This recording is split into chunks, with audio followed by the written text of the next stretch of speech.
Olu lusasazo ngqo lweendaba lusiza kwikomkhulu le-SABC e-Auckland Park eRhawutini naseziphambili ngokuhlwanje.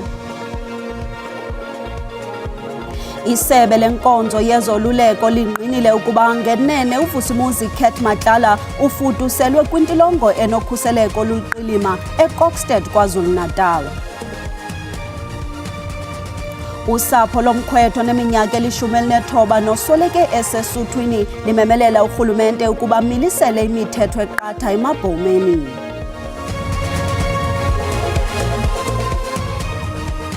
Molweni mzontsundu, singonondaba belijelo sesilungele ukuniphakela kuvimba wethu wangokuhlwanje ngokukhawuleza masingene emxholweni.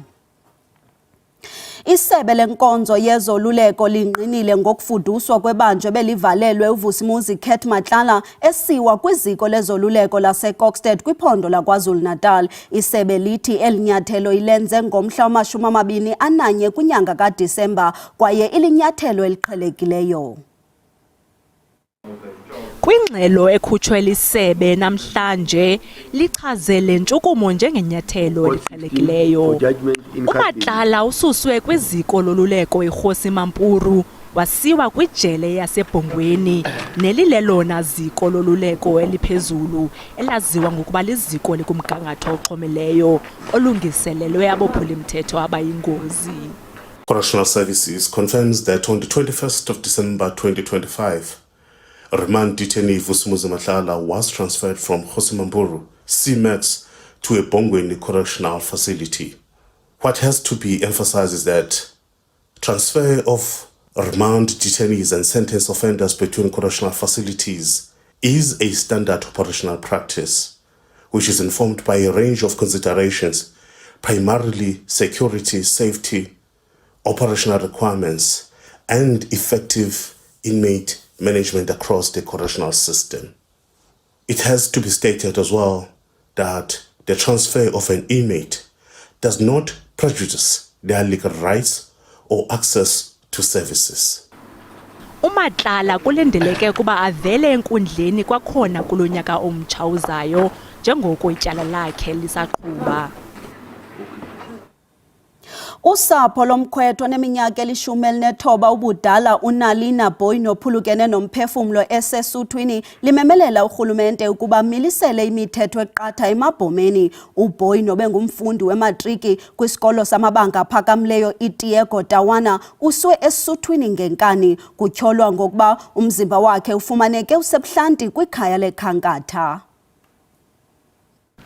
uNalina Boy wagqityela ukubonwa lusapho lwakhe emva kokubhala iimviwo zematriki ngoNovemba. Umzimba wakhe ufunyenwe kule ndawo ngoLwesihlanu weveki ephelileyo. Usapho luthi xa lujonga umzimba wonyana walo kuyabonakala ukuba uphulukene nomphefumlo esesuthwini kwiintsuku ezingaphambili.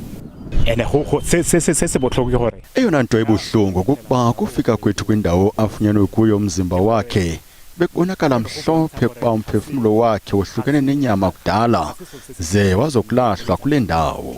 Kungoku nje olusapho lumemelela ukuba kumiliselwe imithetho eqatha esuthwini kwaye athathelwa amanyathelo omthetho amabhoma athe xolo esenza ububi nanyasha amasiko abanye abantu. Aba bantu bathatha abantwana bethu ngenkani bangasixeleli thina singabazali ngoba thina maXhosa sinendlela yethu namasiko ethu esiwalandelayo okolusa. Akakwazi umntwana wethu ukoluswa ngesiko lesitswana. Ukanti abasemagunyeni bamemelela amapolisa ukuba akhawulezise uphando. Calling on the South African Police Service to conduct a swift investigation into the tragic death of uNalina, ensuring that all regulations under the Customary Initiation Act of 2021 were properly observed. We stress that if post-mortem results reveal foul play, those responsible must be arrested immediately and face prosecution. We further urge the National Prosecuting Authority to impose harsher sentences where possible so that this serves as a deterrent to anyone seeking to undermine the sacred cultural practices. Kulindeleke ukuba umfi oneminyaka eli-19 uOnnelene Naboy abekwe kwikhaya lakhe lokugqibela ngoMgqibelo. Uzokuthi kangoku ngabakhwetha abathathu abasweleke ngeli xesha lolwaluko lwasehlotyeni kweli phondo.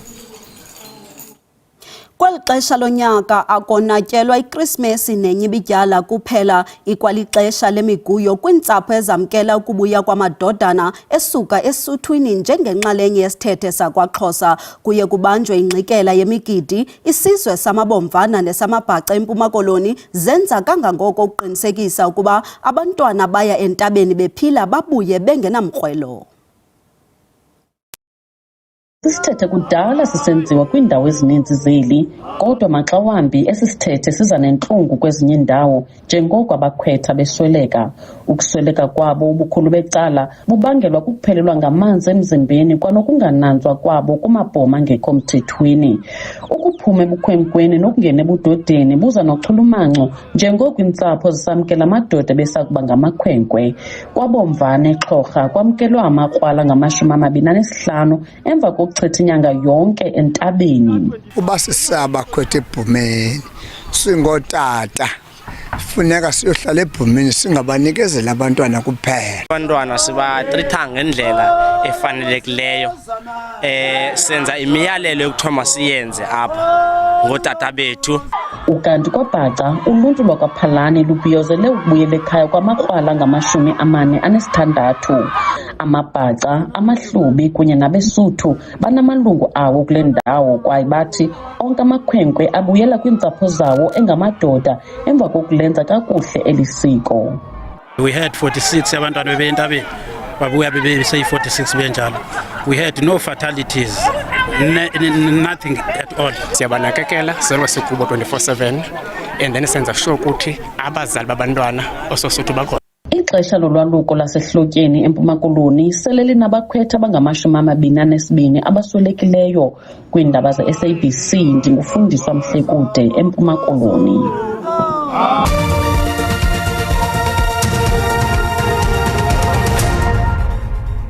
Sinamkele kwakhona sikwabulisa nakwabo basanda ukungena. Uyakwazi ukuzifumana ezi ndaba kwiqonga lika-SABC Plus, ukanti kuphela nje kwazo ungazifumana kwikhasi lika-YouTube ngokuba uthi SABC Iindaba zesiXhosa. Masihlabele mgama. Umphathiswa wezokhuselo namagqala omkhosi unkosikazi Angie Motshekga uvakalise usizi ngokusweleka kwamajoni amabini omkhosi wokhuselo loMzantsi Afrika akhukhuliswe ngamanzi xa ebewela ibhlorho ekumazantsi eKomati Port eMpumalanga ngosuku lweKrisimesi. Elinye ijoni sele lifunyenwe logama kusakhangelwa elesibini. uMotshekga undwendwele indawo yexhwayelo kunye nelungu losapho. Imeko isemaxongo, usapho lusazama ukwamkela ukusweleka konyana walo. Amalungu amabini omkhosi wokhuselo loMzantsi Afrika akhukhuliswe yimisinga enamandla yomlambo ngosuku lweKrisimesi. Elinye ilungu sele ufunyenwe umzimba walo ngelixa omnye usakhangelwa. Umzi womkhosi wokhuselo wonke uzilile. I'm very sad, to be honest. It's a very, very sad thing to lose people. And as MEC says, it's a common route. They just underestimated the tide. And possibly because there was an opening, then it came suddenly. NgoMvulo kufunyenwe amalungu omzimba kumlambo iKomati, kufuphi nomda woMzantsi Afrika neMozambique. Nangona kunjalo, omnye umzimba awukaqinisekiswa ngokusesikweni. With the pathologists from the Tonga hospital, the local hospital, in order to identify which body that we have discovered, who it belongs to. Abasemagunyeni baqhubeka benxibelelana rhoqo neentsapho zombini njengoko uphando luqhubeka. The main concern was the remains, and like any family, you know, they'll say bafuna ithambo lomntana. Mabini elinye lineminyaka engama-33 ngelixa elinye lineminyaka engama-39. Imizamo yokukhangela nokusebenzisana ukufumana ilungu elisashiyekileyo iyaqhubeka. Nanjengoko siuqukumbela lo nyaka ka-2025 ngoku ke sithe masike sinike ingqwalasela kumanqaku athe aqama kulo nyaka sithe sakhweba usine-writer wezindaba zesiXhosa uHlela Mquqo. Hlela, mandizibulisele ndikwamkele sibulele nangexesha lakho. Khasele usithela qabaqaba. Okokuqala ube sowungena ke ngoku kwezi zemithetho ndiyazi zininzi eza kulandela kodwa mandikunike kule yezomthetho kulo nyaka ka-2025.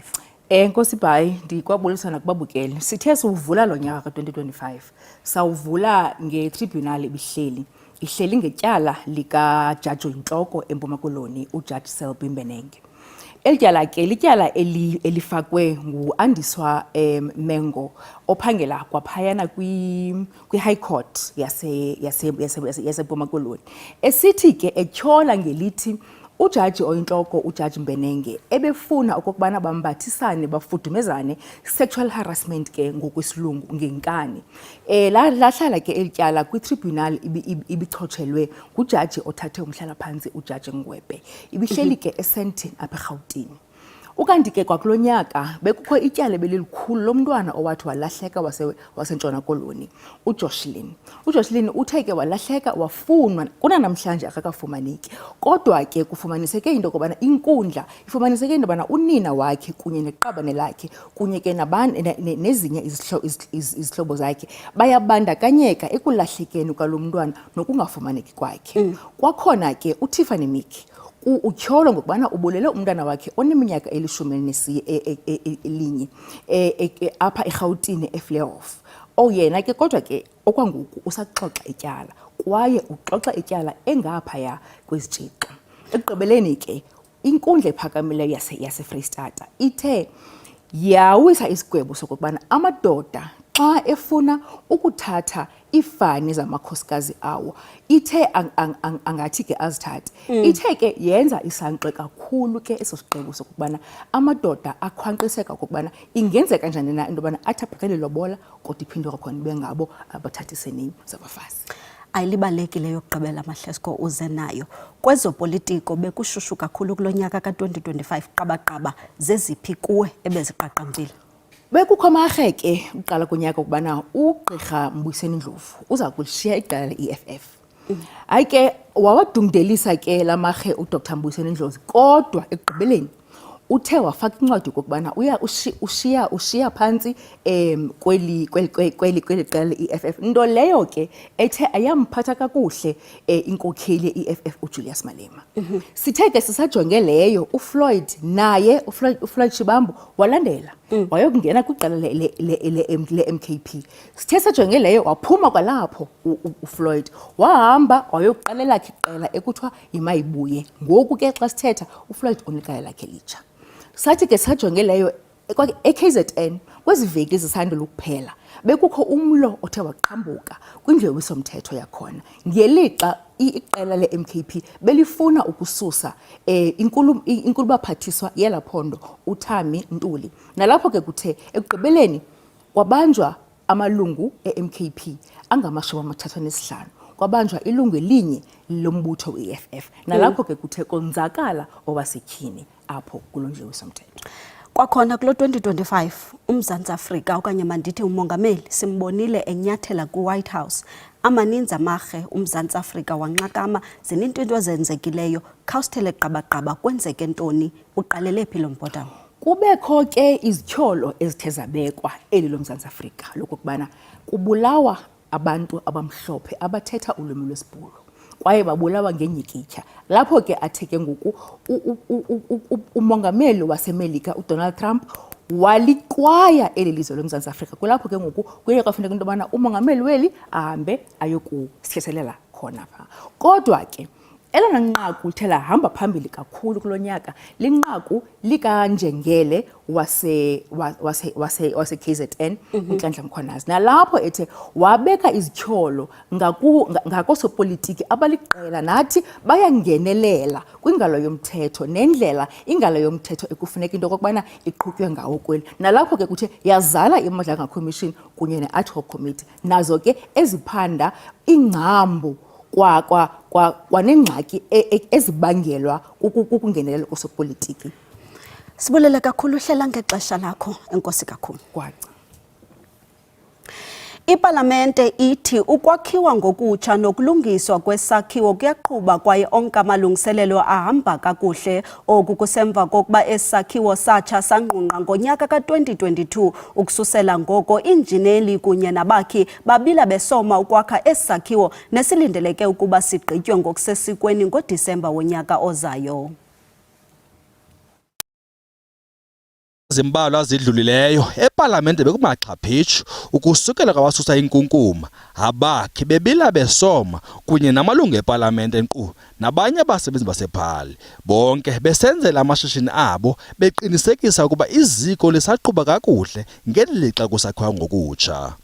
The work that is happening here is huge, and you know, there are multiple projects that are taking place. There is new offices that are being renovated at 90 Plain Street to ensure that all the staff members return from work. Those that are working from home are returning to work in the offices.